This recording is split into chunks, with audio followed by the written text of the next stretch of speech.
How to view private TikTok account without following. Hello everybody, welcome back to the channel. Today I'll guide you on how you can view private TikTok account without following. Now if you open up TikTok app, you'll get an interface like this, and if you head into anyone's profile, you'll get an interface like this. Now this is my own profile, but if you head into anyone else's profile, you'll be able to view it.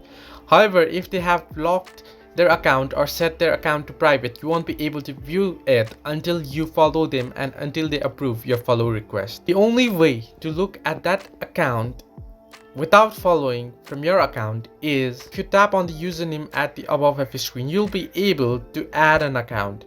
What you want to do is create a dummy account or a fake account and then log into that account and follow it from that account and then view the contents inside it.